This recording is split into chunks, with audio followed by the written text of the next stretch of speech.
बहू, कुछ तो शर्म करो। तुम में कुछ भी शर्म नहीं है। क्यों माँ, क्या हुआ? तुम्हें बुरा लगा क्या? जी हाँ, घर की बहुएं इतने छोटे कपड़े पहनकर होली खेलने बाहर निकलती हैं क्या?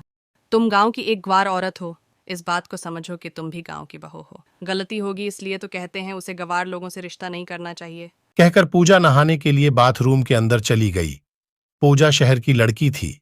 छोटे कपड़े पहनना इसकी आदत थी, लेकिन उसे गांव के एक लड़के से प्यार हो गया। इसका नाम राजा था। राजा से शादी के बाद वो गांव आ गई, लेकिन शहरी अंदाज न छोड़ सकी। गांव में जब कोई नई बहू घर आती है तो रिश्तेदार और पड़ोसी उससे मिलने आते हैं।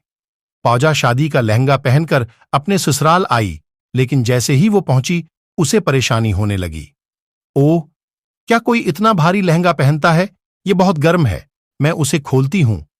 लहंगा खोलने के बाद ने हार्ट बींड और शार्ट टॉप पहना, लेकिन फिर पड़ोसी आंटी घर में आ गए। अरे बमला, नई बहू आई है ना, प्लीज उसे बुलाओ, मुझे भी देखने तुम्हारा बेटा किसी बहू लेके आया है। हाँ हाँ, मैं अभी बुलाती हूँ बहू, प्लीज उधर आओ, मोहल्ला की आंटी बहू से मिलने आई हैं। वह कमरे में आराम कर रही थी।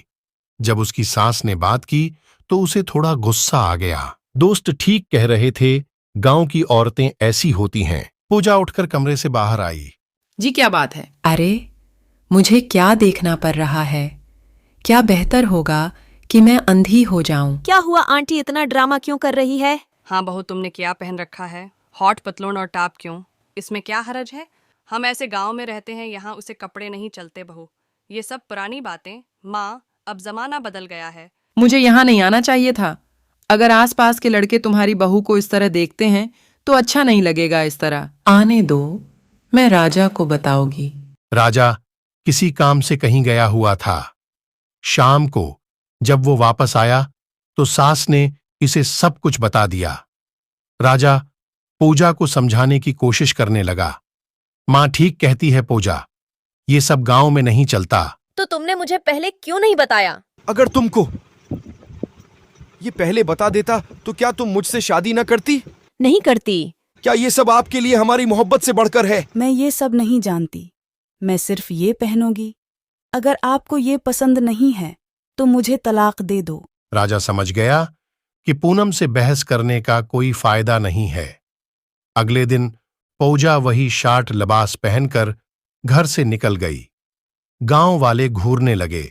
ये बेशर्म लड़की कौन है? तुम नहीं जानते कि वो मलाइका की बहू है? मलाइका का क्या नसीब है। गांव के लड़के पूजा से बात करने लगे। भाभी कैसी हैं? आप बहुत खूबसूरत हैं। कोई और लड़की होती तो अभी तक लड़ पड़ती। आपका शुक्रिया, मैं ठीक हूँ। आप लोग कैसे हैं? बहुत अच्छे, बिल्कुल ठीक हैं। क्या तुम लोग यहाँ रहते हो? हाँ हाँ, ये वो जगह है जहाँ हम रहते हैं। क्या आप यहाँ हर रोज गपशप करने आते हैं? हाँ, रोज आते हैं। ठीक है, फिर मैं भी रोज आऊंगी यहाँ। तुम भी आओगे? सच? आप लोगों को कोई मसला तो नहीं? नहीं, कोई मसला नहीं होगा। आप आएंगे तो हमें खुशी होगी। घर में कोई बात करने वाला नहीं है। ठीक है लड़कों, मैं अब जा रही हूँ। क्या चली गई। लड़के उसके बारे में बातें करने लगे। इरे भाभी तो बहुत मॉडर्न है, ये किसकी बीवी है? इरे ये तो हमारे राजा भैया की है। वाह, राजा भैया की तो लॉटरी निकल गई। और तब से पूजा हर दोपहर लड़कों पास जाने लगी।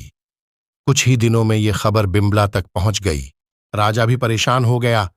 वो दोनों मिलकर पूजा को समझाने लगे। बहू, वो लड़के अच्छे नहीं हैं। पूजा, तुम वहां मत जाओ। घर में रहकर भी क्या करूंगी? यहाँ कौन बात करने आया करेगा? तुम बूढ़ी हो गए हो, मैं तुमसे क्या बात करूं? दोनों मिलकर भी पूजा को कायल न कर सके। चंद महीने गुजर गए और होली का दिन आ गया। पूजा सुबह सवेरे छोटे कपड़े पहनकर होली खेलने चली गई। बिमला को गुस्सा आया। उसने जिंदगी में पहले कभी शराब नहीं पी, लेकिन आज लड़कों की बातों की वजह से उसने शराब पी। घर वालों ने गुस्से से उसे 2 बातें की। पूजा ने भी 4 मनफी जवाब दिए और उसके बाद वो नहाने के लिए बाथरूम चली गई। नहाते हुए उसे चक्कर आने लगे। जब उसे अस्पताल ले जाया गया तो डॉक्टर ने कहा, बुरी खबर है पूजा जी, आपको मालूम नहीं था कि आप हामिला हैं? नहीं, मैं नहीं जानती थी। आप 3 हफ्तों से हामला थीं। अच्छा, अब तुम्हारी जान को कोई खतरा नहीं है, क्योंकि ये सब शराब पीने से तुम्हारा बच्चा पेट में ही मर गया। नहीं, ऐसा नहीं हो सकता। मेरा बच्चा नहीं मर सकता। आप अपना ख्याल रखा करे। तुम दोबारा मां बन पाओगी। और इस मामले ने पूजा को हिलाकर रख दिया। इस मामले ने उसे बदल दिया। बिमला ने कहा, तुम घर के अंदर जो मर्जी पहन लो, लेकिन बाहर नहीं। पूजा ने माफी मांगी, वर सब हंसी खुशी रहने लगे और नेक्स्ट साल पूजा को बच्चा भी हो गया।